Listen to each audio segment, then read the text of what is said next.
Next up in our expectations videos for each NHL team heading into next season, we have the Chicago Blackhawks, who just missed out on the playoffs for the first time in a while after being such a dominant NHL team, and they're kind of in a weird phase, and I'm going to be giving you guys my expectations for them, so let's get right into the video. So obviously last year was disappointing for the Chicago Blackhawks, but we kind of saw this coming after being swept by the Nashville Predators, being the first seed, and then getting swept by the wildcard team. And this team isn't getting any younger, with the core veteran players getting up there in age. You have guys like Duncan Keith and Jonathan Toews and Patrick Kane. Toews and Kane not so much, but Keith and Seabrook, them guys, you can definitely see the decline in their game, and they're not the players that they once were.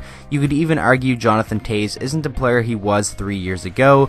Still a fantastic captain in the league nonetheless, but this team is in a transition phase to where they're going to be leaning more towards the youth in the future, in my opinion, and they do still have a lot of good young talent that could lead them in the right direction in the future. And I'm not sure if this rebuild, if you even want to call it a rebuild, it could be kind of a retooling, and in 2 years we could see them back into the playoffs, because we see that in many occasions with some teams. It all takes is 2 years, a couple more high draft picks, and you're right back into the mix of things. But those Kane and Toews contracts really are kind of holding them down from doing a lot and bringing more people around Toews and Kane to build another championship team. It seems like they were always in the Stanley Cup final, winning championships, and now finally the dynasty of the Chicago Blackhawks has come to an end. They are no longer a playoff team, and I'm not sure if I see them getting back into the playoffs next year. Obviously, it could still happen if Toews, Kane, and all them guys have career years like we know they're capable of, and Corey Crawford can stay healthy, but there is a lot of what-ifs with this team. They finished last year with a record of 33, 39, and 10 for 76 points, last in the Central Division. Their leading point scorer was Patrick Kane with 76 points, and for Kane's standards, that's pretty low. He's usually a guy who can give you 85 plus points, but the one bright spot from their season, their leading goal scorer, Alex DeBrincat, with 28 goals, a rookie that they got in the second round of the 2016 NHL entry draft, and he's looking to be an absolute gem and a huge piece of their future going forward. Now taking a look at the offseason transactions for the Chicago Blackhawks, it was a relatively quiet offseason, but there's not really much they could do with them two huge contracts, Toews and Kane, kind of holding them down, and it doesn't leave them with much flexibility when they're trying to go out and sign them big name free agents. They were, however, able to bring in Cam Ward, and as a backup goalie, I like that signing a lot. But if Corey Crawford isn't able to stay healthy and he goes down with injury, and Cam Ward has to be the starter majority of the year, I'm not really sure how he can vie in that starting role position. But as a backup, I love that signing, so that's a win for them in my books. And then they brought in Chris Kunitz, who I'm not really sure what he can give you at this point in his career. Maybe some grit and some scoring in that bottom six. Hopefully he can give them around 10 goals and maybe 15 to 20 points.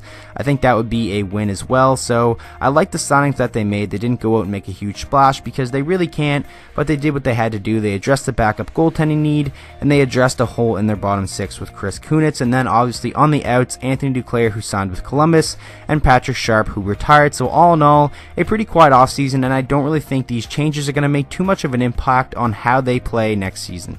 Now taking a look at my lineup predictions for the Blackhawks heading into next season, I have Brendan Saad, Jonathan Toews, and Alex DeBrincat. Is Jonathan Toews still a number one center in the NHL? That's a question I think we're going to see answered next season, because Schmaltz is a guy who I think is capable of eventually being a number one center when he is in his prime, and it could be as soon as next season where he takes that number one spot away from Jonathan Toews. And if that is to happen, I think that is a good thing for the Blackhawks, because having Toews and Kane on your second line, that would be insane, and that top six really would benefit from that. But right now, Saad, Toews, and DeBrincat, a pretty solid first line. Then you have Victor Edgel, Schmaltz, and Patrick Kane. I like Schmaltz and Kane a lot on that second line. I think if they're able to get some really good chemistry going, they can be a really deadly pairing. And then obviously Victor Edgel, hopefully he can have a solid season. If he isn't really playing all that well, you could have Sakura come up to that, or even Chris Kunitz for that matter, if these young guys aren't ready to take on a top six role. But the left side is where it's kind of weak, and the bottom six wingers, and the bottom six in general, isn't looking all that good. Third line, you have Sakura, Anisimov, and Hayden. I like Anisimov as a third line center. He had 20 goals last year. Hopefully he can replicate that, but I see him probably dropping off a little, maybe only scoring 15. But as a third line center, I am a fan of him.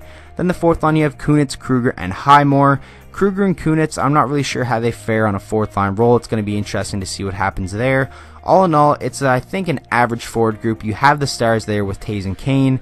Hopefully Patrick Kane can get back to where we know he can play as a 100-point player, and hopefully Jonathan Toews can get his point total from around the 50s up to around 70 and still be a fantastic leader and a two-way player. And if that is to happen, and especially if Brendan Saad can bounce back, because we know he's capable of way more than he's been giving them the last season, because that trade with Panarin is looking like an absolute disaster.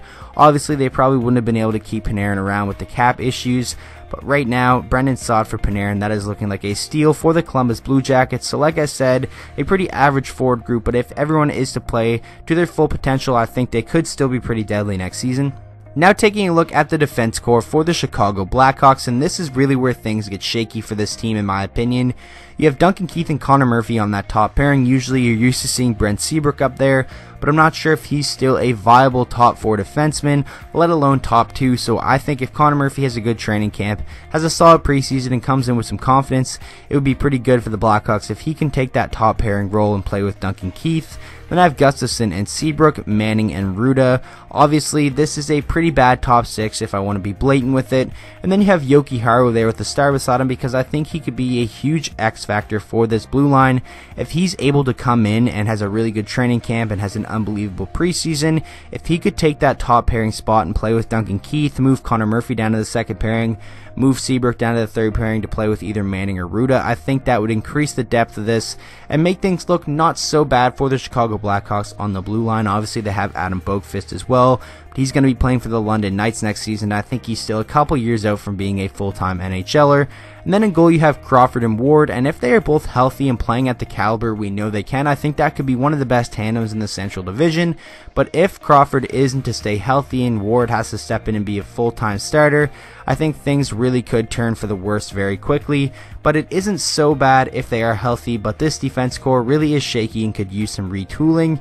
So all in all, I think it is a below average defense group, but in goal, if both are healthy, I think it's a pretty solid 1-2 punch in net. Now taking a look at my player stats predictions for the Blackhawks if everyone is to play in all 82 games. I know they probably won't, but this is pretty much just a points per 82 games and what I think they could score around if they were to stay healthy.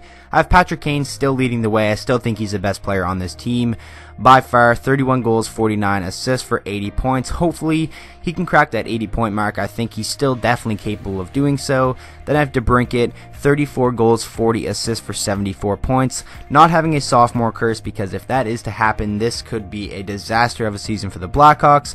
But hopefully for their sake he does play well, and I think he's going to. And I think 74 points for him really isn't out of the norm, and I think he's definitely capable of doing so. Then I have Nick Schmaltz, 25 goals, 36 assists for 61 points, him having another jump in points from the season prior. Brendan Saad bouncing back, 20 goals, 36 assists for 56 points. Definitely think he's capable of being a 50 to 60 point scorer. Then I have Jonathan Toews, 20 goals and 31 assists for 51 points, kind of staying around the 50 point mark, but still being a good player in his own zone and a even better leader in the locker room. Then I have Duncan Keith with 9 goals and 29 assists for 38 points, because I still think he's going to get his fair share of points being the quarterback of that power play, which does have talented players on it. In Chicago, as long as they have Toews, Kane, DeBrincat, and Schmaltz and Saad, and all those guys are going to have a pretty solid power play. So all in all, I think it's going to be a depth and a group effort to get points for this team. Obviously, besides the top 6, it's going to be interesting to see where the scoring comes from. But all in all, they do have a talented top 6 who are capable of scoring goals. But for this team, I think it's just a matter of keeping the puck out of their net with that defense core, and if Corey Crawford can stay healthy. But if all this is to happen and the players play like we know they can, and the injury bug doesn't bite this team, it might not be that bad. And now finally giving you guys my final expectations for the Chicago Blackhawks heading into next season. I have them finishing with a record of 32-41-9 for 73 points, 7th in the Central Division. I don't think they're going to get any better. I think they're going to take another step backwards, but another top lottery pick might not be the worst thing for this team. I have the leading point scorer, Patrick Kane, with 80 points. You guys seen that in the player stats predictions. DeBrincat with 34 goals. But Blackhawks fans, you've been relevant for long, you've won championships. this team wasn't going to be good forever, and I think last year was finally the start of a decline for this franchise.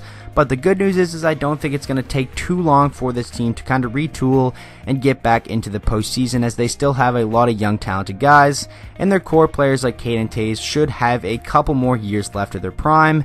So all in all, I wouldn't be too worried, because your team obviously isn't going to be good forever, and I don't know if they're going to be an easy team to play against, if you will. I'm just not sure they're going to be able to keep the puck out of their net enough to be a relevant team in the Central Division, which is a division where I think teams are just getting better and passing the Blackhawks, and Chicago really is just getting worse. So all in all, I think it's going to be a pretty rough season for them next year, but it's something you got to get used to. You got to buy into the rebuild and be patient. So I wouldn't worry too much about it, because obviously it's time for the decline, it's time for a quick retooling. But all in all, I think they should still be an exciting team to watch with guys like Schmaltz, DeBrincat, and Kane. But I don't think they're going to be a top team, and certainly not a playoff team. So that is going to wrap up this video. I really hope you guys did enjoy, and make sure to let me know down in the comment section, what do you think the Chicago Blackhawks will accomplish next season? Can they bounce back and get into the postseason? It's going to be tough, but they still do have the talent to do so. So with that being said, I hope you enjoyed the video. If you did, please make sure to drop a like on it and subscribe to the channel for daily NHL content, and I'll see you guys all in the next video.